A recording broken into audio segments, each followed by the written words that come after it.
এতিয়া কংগ্ৰেছে মোক গালি পাৰে, তৰুণ গগৈৰ ল'ৰাইও মোক গালি পাৰে, কয় USTMৰ নাম কিয় ল'লে? এতিয়া USTMৰ মালিকজন মুছলমান সম্প্ৰদায়ৰ মানুহ হোৱা ভাবে কংগ্ৰেছে এনেকে লাগি গৈছে উদ্ধাৰ কৰিবৰ কাৰণে। নমস্কাৰ, মই অতনু ভূঞা। আপোনালোকে চাবলৈ আৰম্ভ কৰিছে সত্যৰ আন এক অধ্যায়। ইতিমধ্যে আমি USTMৰ কথা উল্লেখ কৰিছিলোঁ।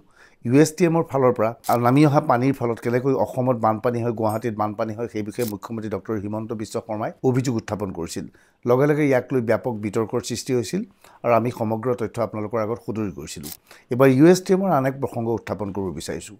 USTM যিখন আছে, সেই USTMৰ ওপৰ অংশত এতিয়া ব্যাপক হাৰত পাহাৰ কটা হৈছে। সেই পাহাৰ কটাৰ বিভিন্ন আলোকচিত্ৰ, বিভিন্ন ভিডিঅ' আমাৰ হাতত আহি পৰিছে।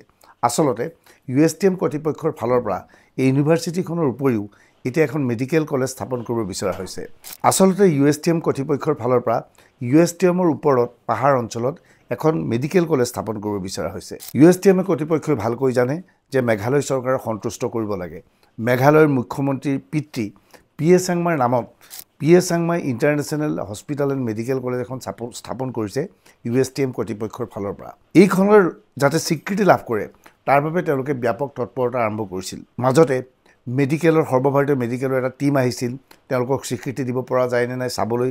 সেই সময়ত USTMৰ হোষ্টেলসমূহকে মেডিকেল কলেজৰ হোষ্টেল বুলি প্ৰতিপন্ন কৰিবলৈ তেওঁলোকে চেষ্টা চলাইছিল। এইবাৰ ওপৰত কি ধৰণে পাহাৰ কটা হৈছে মন কৰক। এইদৰে ওখ ওখ পাহাৰবোৰ কাটি পেলোৱা হৈছে, সমতল কৰি পেলোৱা হৈছে। এই সমগ্ৰ ব্যৱস্থাত মেঘালয় চৰকাৰে কিন্তু USTM কৰ্তৃপক্ষক বাধা দিয়া নাই।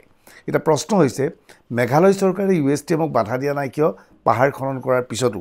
মূল কাৰণটো হ'ল যে মেঘালয়ৰ এই পাহাৰ যদি খান্দি পেলোৱা হয়, এই পাহাৰ যদি কাটি পেলোৱা হয়, ইয়াৰ পানীয়ে মেঘালয়ত ক্ষতিগ্ৰস্ত নকৰে, ক্ষতিগ্ৰস্ত কৰে গুৱাহাটীক।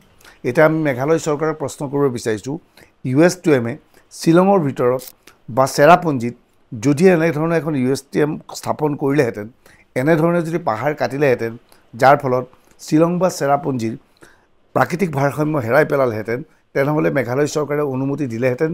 নিশ্চয় নিদিলেহেঁতেন।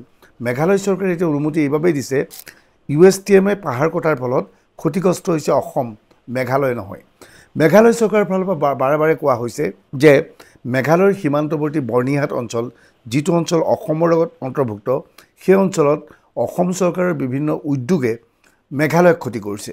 অসমৰ উদ্যোগে যদি মেঘালয়ক ক্ষতি কৰিব পাৰে, মেঘালয়ৰ USTMে অসমক ক্ষতি কৰিলে তেওঁলোকৰ প্ৰতিবাদ কৰিব কিয় বা তেওঁলোকে বাধা প্ৰদান কৰিব কিয়? ইতিমধ্যে ৰাজ্য চৰকাৰৰ উচ্চস্তৰীয় সূত্ৰ এটাই জানিবলৈ দিয়া মতে USTMৰ বিৰুদ্ধে সেউজ প্ৰাধিকৰণত এটা গোচৰ ৰুজু কৰাৰ কথাও ৰাজ্য চৰকাৰে চিন্তা কৰিছে।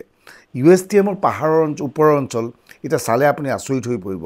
সমগ্ৰ পাহাৰ কাটি পেলোৱা হৈছে আৰু পাহাৰ কাটি পেলোৱাৰ ফলত যি পানীৰ সৃষ্টি হয়, সেই পানী মেঘালয়ৰ ফালে পেলাই দিয়াৰ পৰিৱৰ্তে গুৱাহাটীৰ ফালে পেলাই দিয়া হৈছে, যাৰ ফলত গুৱাহাটীৰ কৃত্ৰিম বানপানীৰ সৃষ্টি হৈছে। এতিয়া USTM কৰ্তৃপক্ষই এনে কাৰ্য কৰিছে যদিও অসম চৰকাৰে তেওঁলোকৰ বিৰুদ্ধে কোনো ব্যৱস্থা গ্ৰহণ কৰিব নোৱাৰিব, কিয়নো USTM হৈছে মেঘালয়ত আছে।